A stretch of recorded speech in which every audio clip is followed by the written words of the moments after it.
We got a bidet!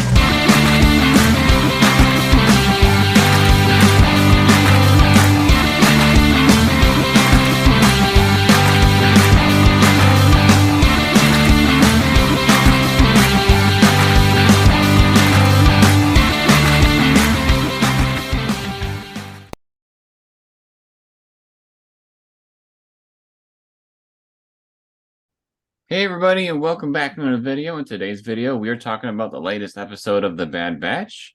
It was actually, in my opinion, pretty cool. So we're going to talk about what happened in the episode, and then we'll give you our thoughts, and look forward to next week. So first things first, this episode started off without the Bad Batch. We got something pretty interesting. We see like a floating freighter in space that is all smoky. And then we start to see the inside of this place, and we see one of the clones, which I believe is a commando, just based on the armor that he's wearing. It's a clone that's a little more higher ranked and more skilled, so to speak. And he's running from something, and everybody else is dead. He has like a electric staff, and he trips eventually, and the staff hits something and breaks, and then he gets taken away and is eaten. And so it really gave a creepy, like alien vibe if you ever seen the movie Alien. So this freighter eventually crashes, on the nearby planet, and we cut to the Empire. And the Empire is located on Tantus right now, which is this mountain behind me. The little area here. It's kind of like right here and then up here. Different parts of the mountain that are inhabited by the Empire. There's some shisty things happening in this area. I don't know 100% what's going on. But the Empire is holding one of the Kaminoans, the one that was really in charge of Omega. They're holding her prisoner. This place is called Tantus. I don't know if I mentioned that yet. But she's being held prisoner, and she's questioned by an Imperial officer saying, like, why don't you want to help the Empire? Why can't you use your skills for greatness? And she says that she knows what the Emperor wants to do with cloning, and she's not going to be any part of it. So there's something that he's doing that is, rubbing her the wrong way. And the interrogator finds out that there is another Kaminoan, which is Lama Su, I believe, that is being held prisoner on Coruscant. So this officer is having the other Kaminoan transported to Tantus so that he can have both of the last of the Kaminoans, pretty much, as far as the cloners at least, right there at his disposal so that he can figure out whatever information he needs.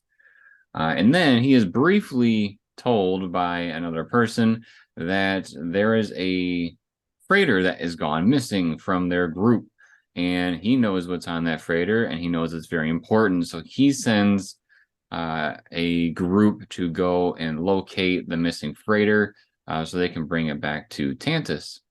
Well, that's where the Bad Batch comes into play. Sid has been asked to have a group come out to a planet and investigate something that crashed in the woods, which happens to be this freighter. We get a little bit of a back and forth between Sid and the Bad Batch, and the Bad Batch is kind of really reluctant to do this task for her just because of the tensions getting a little iffy between the group. And she eventually agrees to give them 50% of the cut if they're willing to, go and help. And they agree to go. And so they go out to this planet and they go into the woods and locate this freighter. And as they're looking around, Tech wants to go into the files and see what happened in the recordings and possibly power up the ship if he's able to. And the rest of the group is just kind of going around the ship and trying to figure out what happened. They see like clawing marks on the walls, so they know that it's not human. And eventually, Wrecker, Hunter, and Omega they see like this saliva stuff on the ceiling, and they eventually see what is in Sarah's background there. It's this creature, and they're trying to shoot it with their blasters, but nothing seems to be happening.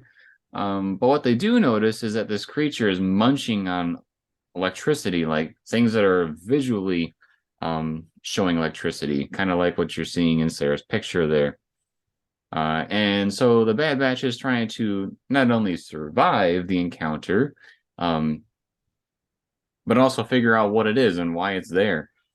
So Tech eventually comes back and he decides to try to save his friends. He shoots one of the tanks that is nearby the creature that has some electricity coming out of it, and it explodes and blows a hole out through the ship, which this creature takes upon itself to exit the freighter and head towards the village that contacted Sid. And so they feel it's their responsibility to, take care of this creature. So they split up. Hunter and Wrecker grab the ship. Wrecker is the gunner, and Hunter is trying to pilot this ship so that they can take care of this creature. And what happens is that the creature goes to basically, I would probably say, an electrical grid, a very, very small one, like a tower, so to speak, and is munching on the electricity, and it's growing and growing and growing with every bit of electricity that it eats. And what we kind of find out eventually is that this is a Zillo beast. And if you don't remember or haven't seen the Clone Wars, we've seen a Zillo beast before when it attacked Coruscant. But this one's a little bit different. We have a little bit of a scuffle with the Empire here because they're trying to, come back, locate the missing freighter, and then take the asset that was aboard, which was this creature. And eventually the Empire does basically neutralize it, grab it, put it in its ship, and fly away. And destroy the freighter that Tech and Omega were investigating. Yeah, so they're trying to get rid of the evidence, so to speak, of that freighter and taking the creature away. There's a little bit of a back and forth between gunships and ships, like normal starships, and the Bad Batch ship. But eventually, Hunter and Wrecker pick up Tech and Omega and they zoom away. And there's two things that happen after this point. There's something that happens with the Bad Batch, and there's something that happens with the Empire. The part that happens with the Bad Batch is that they're going through the data files that Tech recovered from the ship, and what he has realized, not only are they recognizing that it's a Zillo beast and it's attacked Coruscant, but he also noticed that there's something different with the genetics. And the thing that's different with the genetics is that this Zillo beast has an improved skin layer where it's non-destructible, so to speak, or very, very hard to destroy it. So they're kind of wondering, why would the Empire clone a Zillo beast? Because that's also something they figured out. And why would they try to improve its skin? So they kind of feel like there's something very, very eerie happening here. Don't know what, but it's bad. I think they pieced together that the Empire's trying to use the Zillo Beast as a weapon of destruction. Yeah, I don't. So where I'm at with that is, yes, they could use the creature itself, but I half wonder if they're trying to harvest the skin and use it for something else, like maybe putting it on a ship or something. But I don't know. It's pretty morbid. It is pretty morbid, but it's the Empire, So I don't know what they're doing with that. They very well could be using it as a weapon. Who knows? The other half of what happens at the end here is that the Empire takes it upon themselves to take every person in the village into custody. Why? Because they don't want anybody to know what happened there, or they don't want anybody to leak what happened there. We saw, in a couple episodes ago that what happened on Kamino was brought to everybody's attention, and the Empire almost was exposed for what they did. And so here we're trying to, or the Empire is trying to limit that possibility of happening again. Where these people may be going, not too sure. But with seeing things like the prison in Andor, I wouldn't put it past them to be transporting these people to something like that.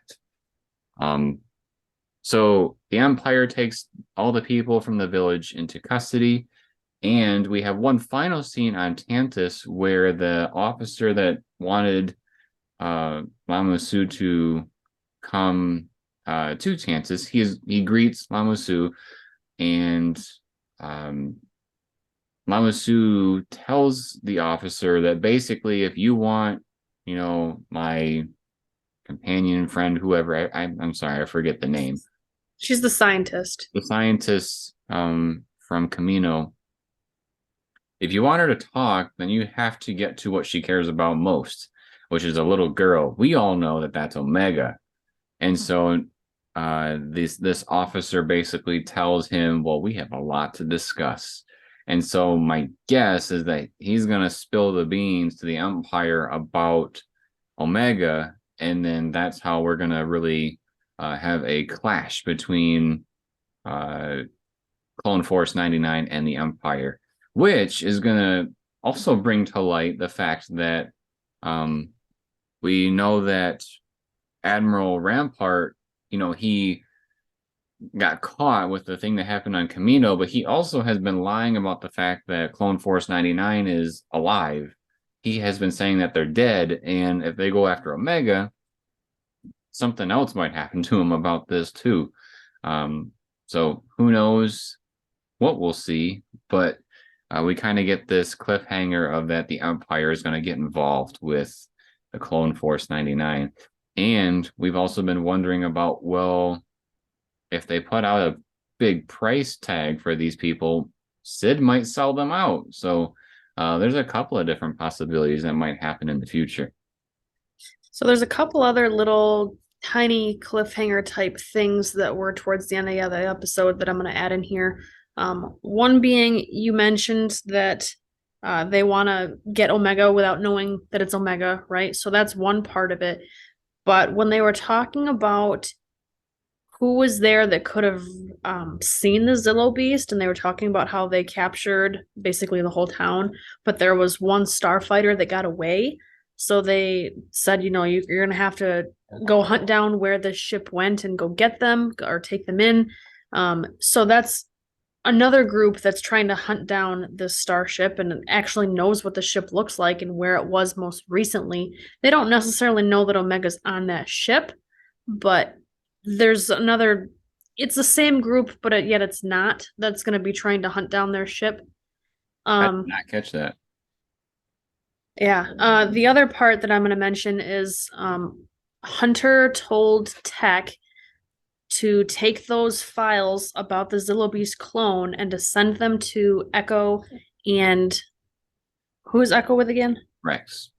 Rex, Captain Rex, to send those files to them and see if they know anything about it. So to me, that's kind of alluding that they might be joining back up with them to discuss or try to find the Zillo Beast or something. I don't know what they're going to do with that information, but they're going to have some sort of a connection in the next, I'm going to say 1 or 2 episodes to talk about this. I can't remember from the Clone Wars if Rex was a part of that battle or not, but if he was, that would make total sense why they'd be pulling him back into it. Is, if you defeated one before, how can we defeat one here? But this one will be a little bit different than the one in the past because of the genetic manipulation to make the skin stronger. Yeah, I thought it was a really cool episode, especially with the alien vibe that they gave with the ship. It was cool to see the Zillo Beast. And again, I really like to see the development of the Empire with these shows to see what's been going on, especially with, what connections are they going to be making in the future. And with this cloning stuff, it'll be cool to see if the Emperor is, trying to just clone himself, because we see that he has another embodiment, in Rise of Skywalker, or is he trying to clone other things too? Pickle Snoke, as people have referred to when we saw those green tubes with the multiple Snokes in them. So it'll be interesting to see where some of this stuff leads. What did you think of the episode? I liked it. I liked the spooky aspect in the beginning of the ship and the eeriness of what's going on because the ship's really dark and you can't really see. And this is one of those times in Star Wars where having the film be dark actually makes sense. I've been struggling a lot with today's films, a lot of them being dark for no reason and having it be hard to see. But this is one of those times where like it actually has meaning and it's dark on purpose because you're trying to find whatever creature is, about to kill you. Um, so I liked that they actually used that the way that they're supposed to. um, there was a good amount of action in this episode. For me, it was relatively easy to follow, so I appreciate that. I'm very curious on what's going to happen with the Kaminoans and we saw Omega and holding her toy towards the end, which is something we haven't really seen before, maybe just once or something. So to me, that's showing that she is most likely nervous about what's going on and, you know, just kind of having some emotional unsureness, I guess is probably the best way to describe it. So it's curious to see what she does. But also with I'm blanking on her name. The green lady they get their stuff from. Sid. Oh my goodness. I can't believe that. Okay. Sid. Sid is gonna be an interesting one here. Not so much her, because I don't really like her, but the back and forth they had at the beginning of this episode and Hunter saying, "What makes you think we'll come back, like after we get this treasure, whatever we're scavenging for?" And Tech makes a good point of, that not coming back, she knows enough about us that's probably not a good idea, but maybe after we do this one last mission, we can reevaluate what we want to do. Okay, well, here they are once again being unsuccessful. They did not scavenge anything of like money value from this. Like Sid, I'm sure, was expecting them to get treasure, weapons, medical supplies that might be expensive, like something of actual quick, fast cash dollar value that they're supposed to be splitting. And they got nothing.